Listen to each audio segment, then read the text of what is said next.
Listeners beware, you're in for a scare.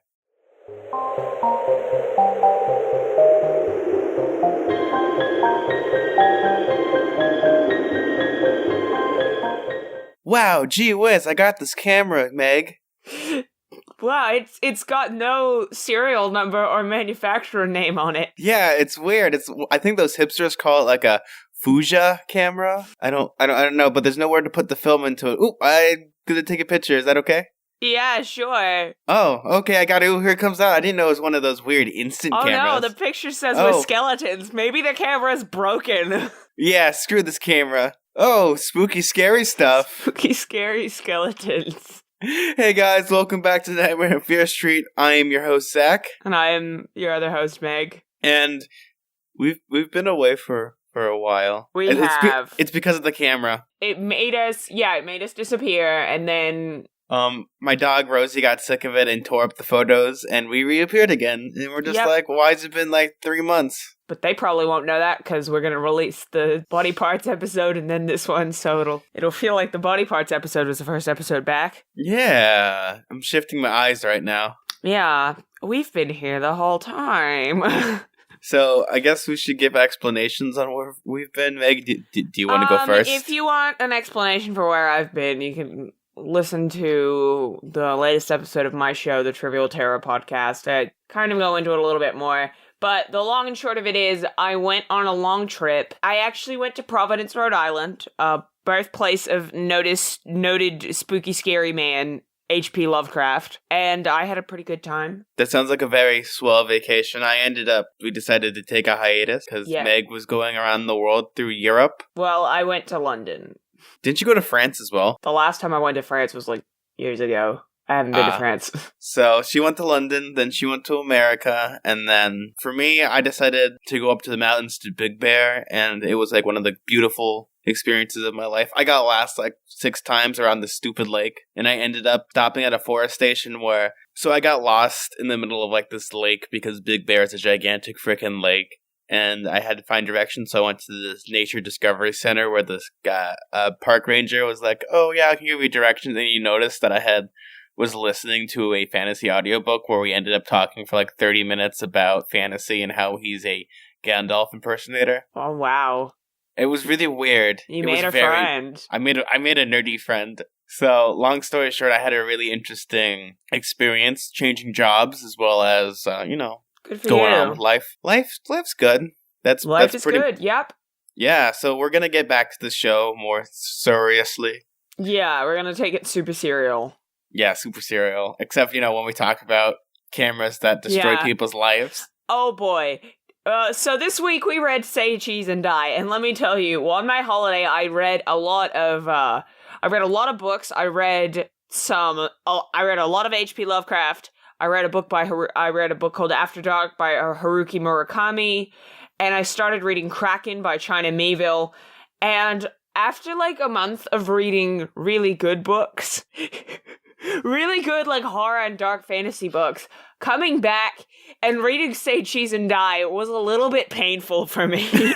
So you went from like the huge, like, basically you need like 6 dictionaries to understand Lovecraft to like, hey guys, is there X-Force in here?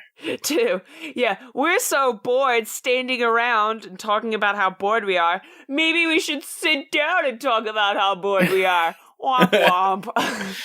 So we read Say Cheese and Die, and this is one of the more interesting books because it has one of the more interesting histories. It has an interesting concept, but the execution is, I don't like this one that much. It's okay, but the weird thing though is I actually had to double check. Because I remember very well that there's a Twilight Zone episode with basically the exact same concept. Oh yeah, so do I. I totally remember that.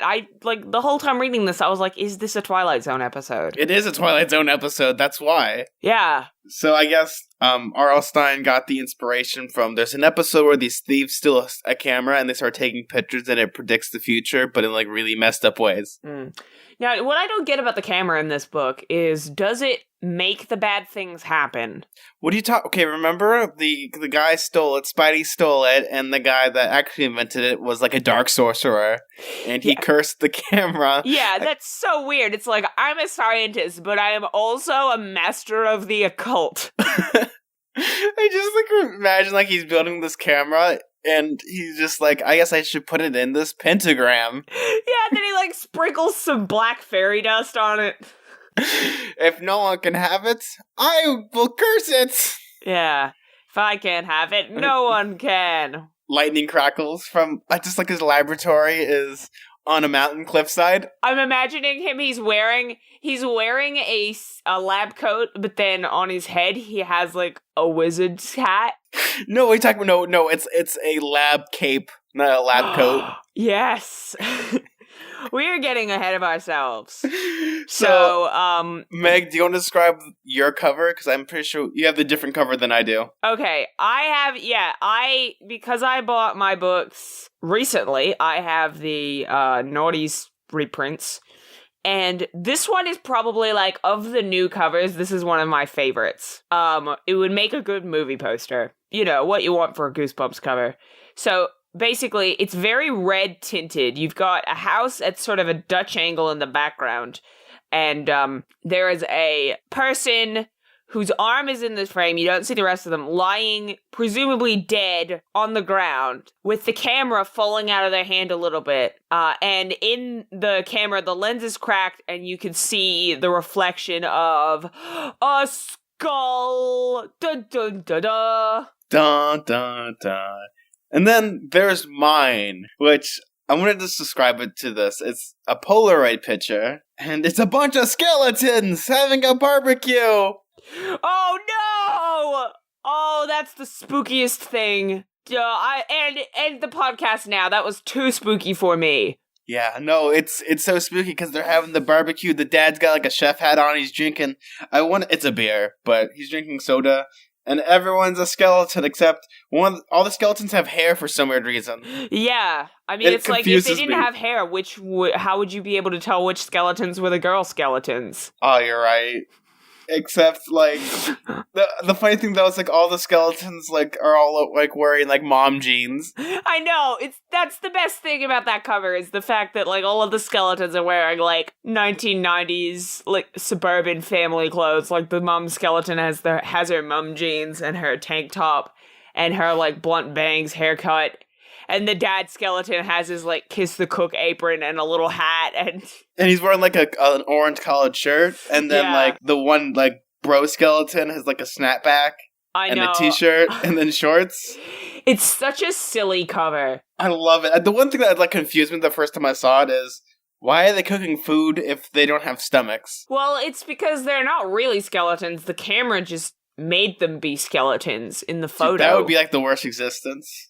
Yeah, to be a skeleton, you wouldn't even be able to move because you got no muscles. So the bones would just kind of... You just fall to the ground. You'd just be a pile of bones. Yeah, no, unless that's you're skullduggery pleasant and you're kept alive by magic.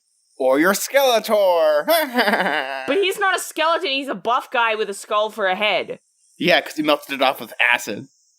That's so metal. It is metal. So, mine, of course, has the stupid taglines to it. So the front one says... 1 picture's worth 1,000 screams. And then the back one says every picture tells a story. A spooky story? A spooky story. It's 130 pages. Yeah, 130 pages of spook. So Meg, do you want to read the back of this? Okay. Set up the ambience. All right. Let me just get back into the spooky mindset. Greg thinks there is something wrong with the old camera he and his friends found. The photographs keep turning out wrong. Very wrong.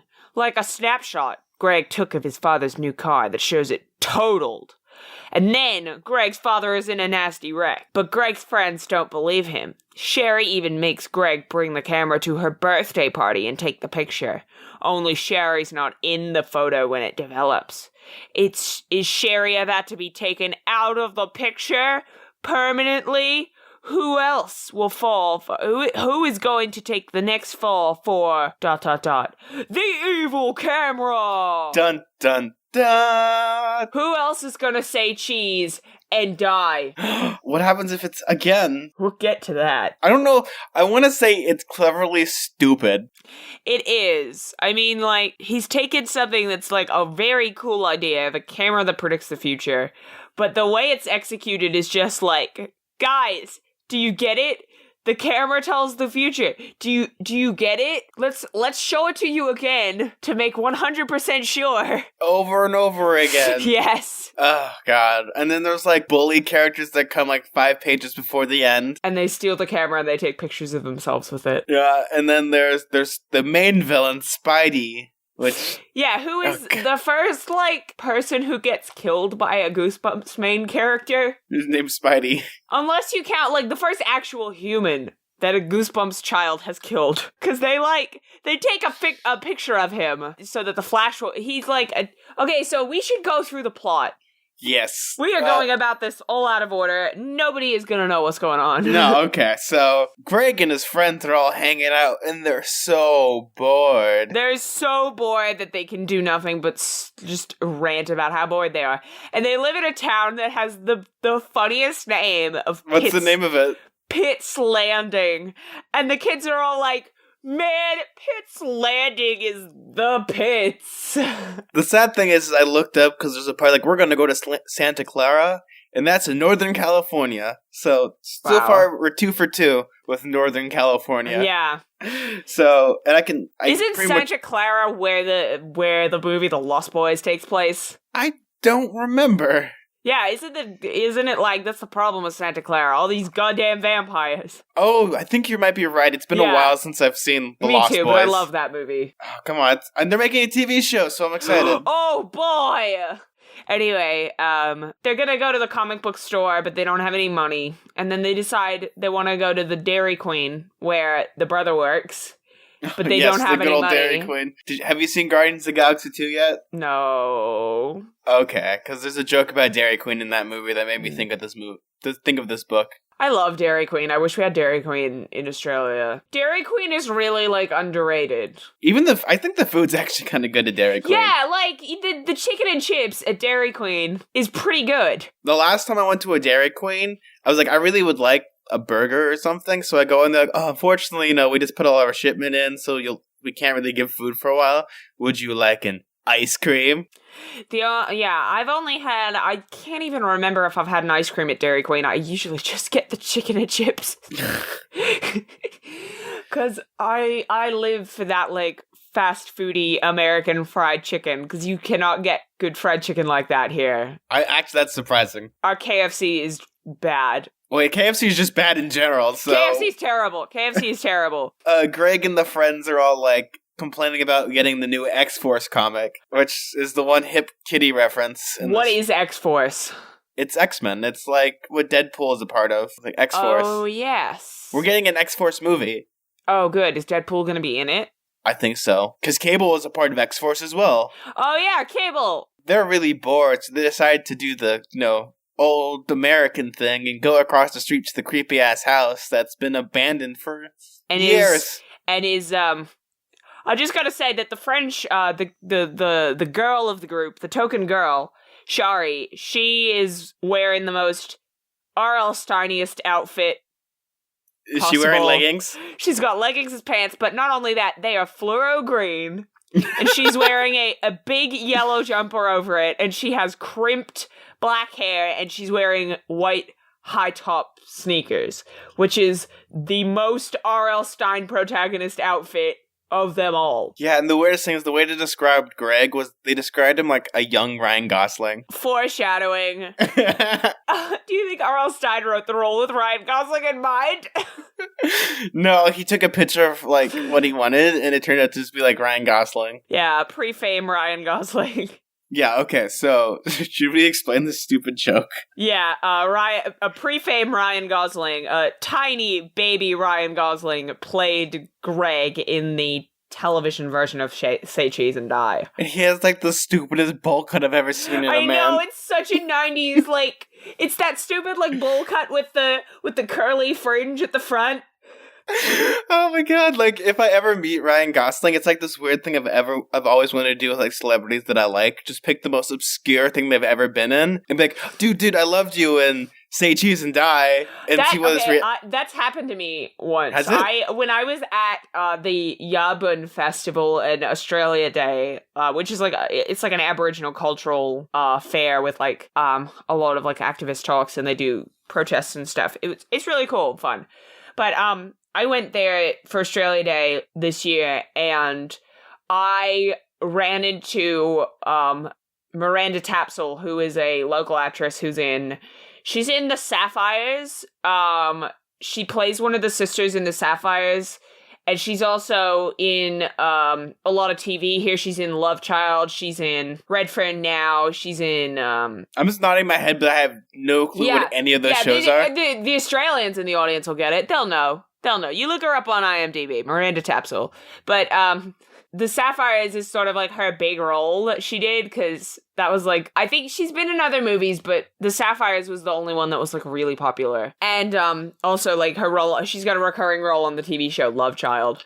But when I met her, I was kind of like, I get starstruck very easily. My brain just breaks when I see somebody who is like, who I admire at all.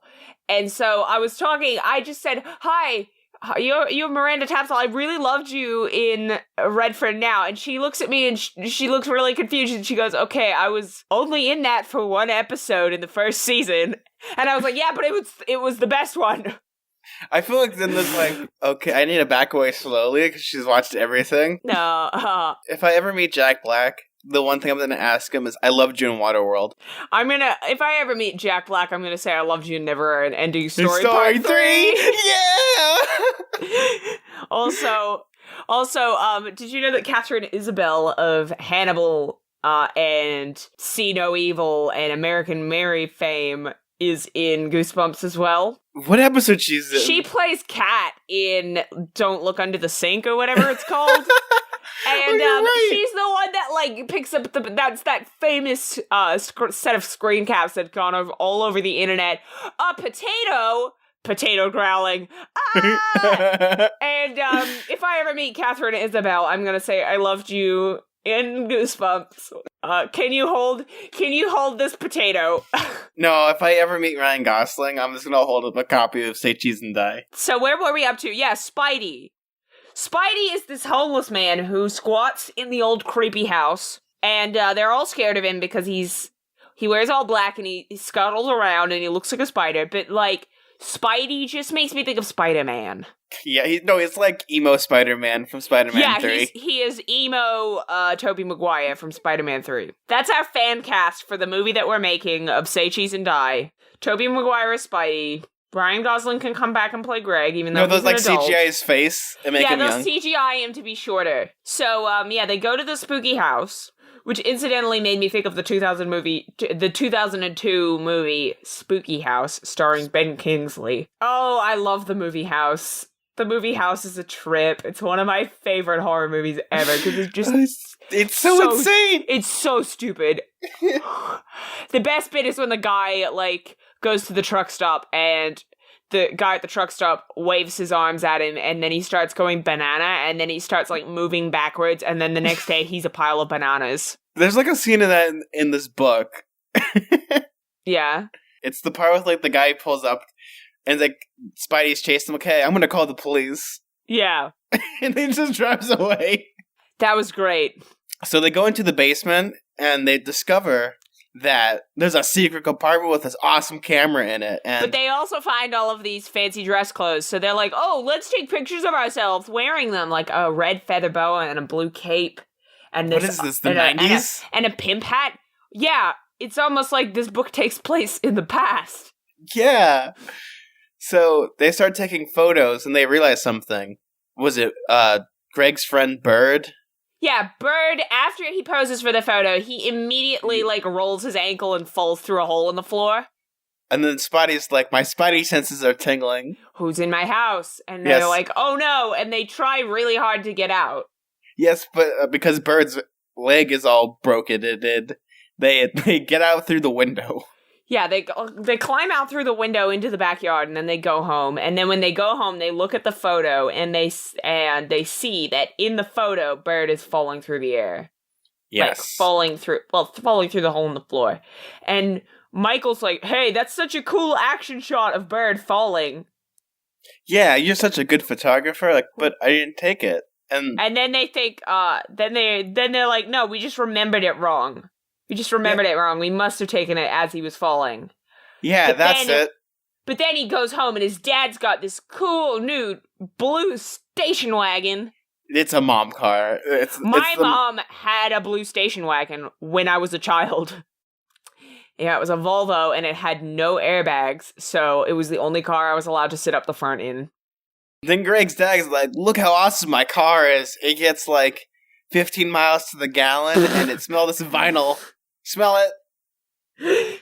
I'm just imagining like one of those really like 70s ones with the wood paneling bits on the side. I'm thinking like a 90s station wagon and how it just looks like a bullet, basically. Yeah. So he's like, everyone, we should take a drive in our family car. And Greg... Greg takes a photo of it, right? No, yeah, and it comes out and the car is really banged up. This is like the start of like an actual like tragic event. Like he's trying really hard to get out of getting in this car, and like his parents like no. Immediately after the photo is taken, the dad's like, "Hey kids, come for a ride in the car." And Greg's like, "No, Bird wants me to hang out with him." Well, you could tell him tomorrow. To hang out with him tomorrow. This car is only here today. We can only possibly go for this drive today. Right now, we have to get this baby up to 88 miles an hour. Yeah, and they're driving at like 70 miles per hour, which I don't think is as fast as it sounds like to me because I'm used to kilometers. Well, the average speed limit's 65, so he's going 10 miles above the speed limit. That is very that is very fast in danger. It's not really that fast. Except Greg's dad's an idiot and doesn't know how to turn on his headlights. Wow. And he's looking for this. Okay, so they're driving and like he's like swerving through traffic and stuff because I don't know why. Like he probably just watched like Mad Max like 5 minutes before he got the car. Witness me. So he's like swerving, looking for his headlights. So he takes his eyes off the road to like look for the button to turn the headlights on. Oh my god! Yes. The dad is the worst driver. Yeah, so the chapter ends with him swerving into the left lane and head on with the truck. And the kid's being like, "Look out, Dad, that truck!" Like, if this was now, he would just be on his phone taking pictures, like Snapchatting his friends. He'd be taking pictures going, "Tell them my story when I die." No, and then Greg has like a photo of the camera. It's like, this is the last the last text he sent me. Yeah, so he takes a picture of his brother, and the picture comes out of his brother looking really scared. So they survive not being murdered the first time. So it's like, oh, I guess nothing bad's happened. This camera's just stupid. So the next day, they go to a baseball game. I don't understand how you can be like, oh, this camera is taking a completely different photo from what's in front of it. Must be broken. Because they do the same thing with, Shari, where they take a picture like, it must be broken, saying how I'm not in any of these photos. Like, that's not how a photo works. Obviously, well, the conclusion that I would have come to when I was, 12 or however old these kids are, is probably that Shari's a vampire, doesn't show up on film. Yeah, see, that's why I'm afraid of, like there's vampires in space because we can't see them because our telescopes use mirrors. Yeah, they could be coming from space, and we would never know. We would never know. The vampire uprising. It comes from space. Why do you think we haven't gone back to the moon? Is that where they live? On the dark side of the moon. Oh my god, new conspiracy theory. Call Alex Jones and tell him. We have to like stake the moon. Well, what you gotta do is you just gotta like get the sun to go on that side of the moon. We put rockets onto the moon so it spins it to the other side? Yes. There we go. Yeah, like Superman, like fly around it real fast, to make it go in the other way. Yes, and we screw our entire, ecosystem. Yeah, you make the tides completely mess up. Yep, there we go. We gotta kill those vampires no matter what. Except, speaking of vampires, there's no vampires in this book, so... No, there's absolutely no vampires in this book. But they go to the baseball game. They take a picture of Bird, and when it comes out, he's lying on the ground unconscious. With his neck at a weird angle. Yeah, like he's just been hit really hard in the head. And then they're like, oh no, he's gonna get hit in the head with a baseball. And they... At a weird angle. Lying on the ground, and then he's like, oh, I got you Got good! you guys! He's such a piece of crap. I don't like Bird. I wouldn't have liked to have been his friend. Because he's always going like, help me! Nah, I gotcha. Aw, shucks, guys. Womp womp. And then he gets hit in the head with a baseball, and it actually comes true. That's what you get for tempting fate like that, Bird. And it's really funny, because, We should clarify, his name is not Bird because that's, his last name or anything. His name is Bird because he looks like a bird. Yeah, he's got, long feet He's and got a long neck. legs, and he's got long feet, and he's coming for you. He's coming for... I don't even know his real name. I don't care. It's like Doug or something. What a stupid name. I know. No wonder everyone calls him Bird, because, Doug just makes me think of the cartoon character. I think of, 3 other people named Doug. I don't know anyone named Doug. No, I got a cousin named Doug, actually. It's either Doug, Douglas, or... I'm surprised they didn't call him Duck. But if he was a duck, then he'd have to have a bill. Ducks don't really have beaks. They could be making His fun of him. face is quite beaky, so that's why they call him Bird. So they, all go onto the field to check if Bird's not dead. And then it turns out that... And then Terry comes in, and he's like, kids, you gotta come to... Greg, you gotta come with me to the hospital. Dad's been in a car accident. Dun, dun, dun! Which was... That annoys me that they spoil that on the back of the book. I think it's funnier that the hospital they go to is the most depressing, the way to describe it. And the way he describes it is so... It's all green. It's all So, most green. hospitals are green, because green is the color of wellness. Really? Yeah, when I was at uni, we learned about color theory, and the reason that a lot of hospitals are green, and the reason that, a lot of, Dr. Scrubs are green is because green is a color that people associate with wellness. I didn't know that. Yeah. I thought it looked like it was the way they described it was a very sickly green, though. Yeah, but that kind of color is, I was imagining seafoam, because that's the color of every hospital I've ever been to. I haven't been to a hospital. I've only been to emergency rooms. You're a lucky boy. Anyway, the way that he describes this hospital is it was all colors. Red on Greg's face from crying. Yellow on the shoes of the guy that was walking by him or whatever. And it's stop trying to be artsy. This is a Goosebumps book. Or else I'm trying to be avant-garde. It's funny, they didn't do a really artsy scene of that in the TV episode, and I feel like they should have. I don't even think they went to a hospital. No, they didn't. They didn't go to a hospital. They said Dad got into a car accident. He comes back with a Band-Aid while in this one.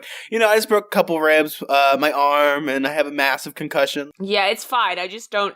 If I go to sleep, I'll die. My favorite part of that is the car's totaled, so we get to get a new one. Yeah, I know. Way to look on the bright side, kids.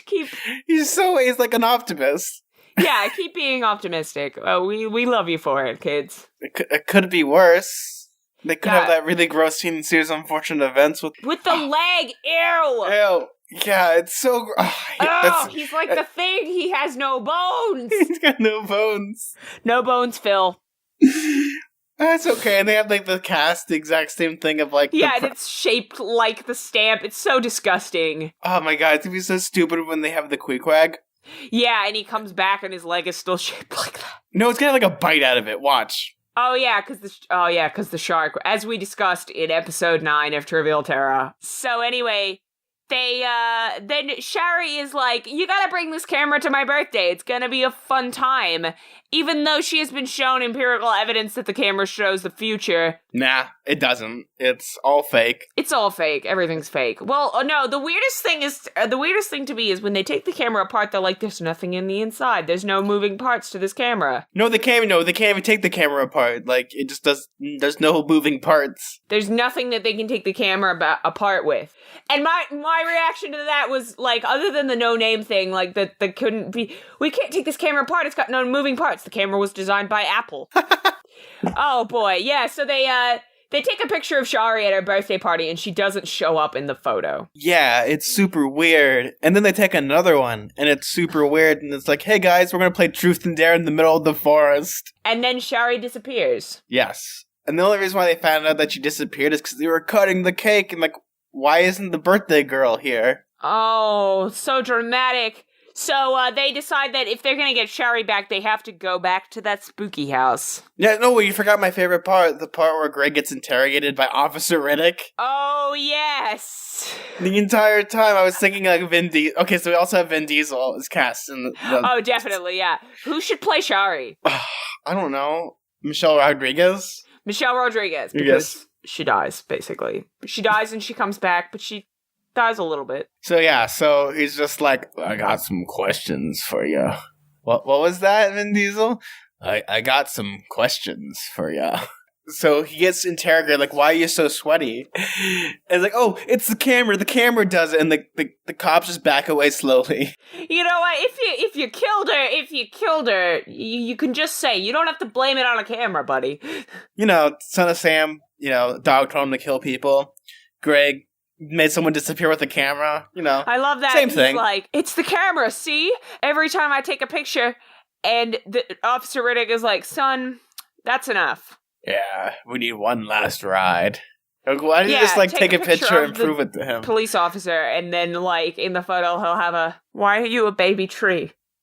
Why are you an iron giant? The picture develops, and it's like Vin Diesel in a car in space, like the next movie they want to make. Come at us, Hollywood. We got some God, ideas. I can't wait for that. How do the cars go to space? I guess they go to space and they meet, Ben Affleck in, Armageddon, and they have to, drift and blow up a, asteroid. They have to drive really hard so that the asteroid will go in a different direction. So, the policemen leave, and, 2 days later, Greg's being all, sad and depressed in this room that his friend had disappeared. So he rips up all the photos, and he goes to sleep. And then 2 hours later, he gets a phone call from his friend! Yay! Yeah, so Shari came back because he ripped up the photo. And that's what makes me think that the camera actually causes these events. Because for all of the other ones, there was, an explanation other than the camera. For the dad's car, it's like, oh, this guy ran a red light and T-boned me at the intersection. And with Bird, he gets hit in the head with a baseball. Bird getting hit in the head. It makes sense. But Shari just kind of stops existing for 2 days. It's not like, she was kidnapped, or she fell into a hole and was stuck there. There's no explanation other than the camera just took her. No, it's really funny, actually. I think R.L. Stine just couldn't come up with a reason why she would have disappeared. By Spidey, that would have made sense. Speaking of Spidey, they go back to the house. Yeah, because they have to destroy this camera. They didn't have any volcanoes where they knew where this was created from, so they couldn't, that would have been a cool, the camera, it's too heavy a burden. I can't carry the camera, but I can carry you. They go to the stupid house. No, wait. No, they don't. They have the two bullies. There's such a non-entity in this book compared to other Goosebumps books. I was picturing Bulk and Skull because one of them has, a hyena laugh. Doesn't either Bulk or Skull always, have a really obnoxious laugh? Every 90s thing had, two bullies, one's fat, one's skinny. So they go to the house after... I don't even know. They don't even outsmart them. They just grab the camera and leave. Yeah. They go to the house and they put the camera right back where it came from, or so help me. Yeah, put that thing back where it came from, or some help me. Dun, dun, dun. I'm about to say, then Disney, then Spidey. Actually, I could use those sentences. So Spider-Man comes down the stairs and is like, you shouldn't have taken that camera. You should not have done that. And then he explains the whole story on why he used to be a scientist. Oh boy, this is the best part of the book. Fritz Fredrickson. Yeah, Fritz Fredrickson. And he stole a camera from his partner. Because he was evil, but his partner was more evil. His partner was more evil because he used his science and dark sorcery to create this camera. And then when he found out that the camera was stolen, he put a curse on the camera that anyone that used it would be cursed. and Fritz Fredrickson accidentally used it on his family, and they all died. No, this is my favorite line, okay? I found it. This is my favorite bit. My partner was a true evil one. He dabbled in the dark arts. I should correct myself. He didn't just dabble. He was the master of it all. Oh my god. Was this like is so cheesy. Was like R.L. Stein like looking at his computer and he's like, I need to finish this, so he just typed the first thing that came to his brain. Yeah, pretty much. Like, the camera is science, but it's also magic. It's also, I mean, it explains why there's always unlimited photos in it. Yeah, that's true. Even though there's nowhere to put film in. Or they could just have a digital camera that always has infinite space. Yeah, that's probably what it would be in this day and age. But, this was written in late 90s. Actually, early 90s, 92. Yeah, so this book's older than me. So the camera really does steal souls. They have a struggle because Spidey now wants to kill them because they know too much about They know too much about the magic science camera. Can we just talk about for a second what the camera looks like in the TV show? Oh my god, so it's a Polaroid camera that has it's black, it's fins. It has bat wings on it. it's the Bat camera. Yeah, I know, it looks like a prop from the old Batman show.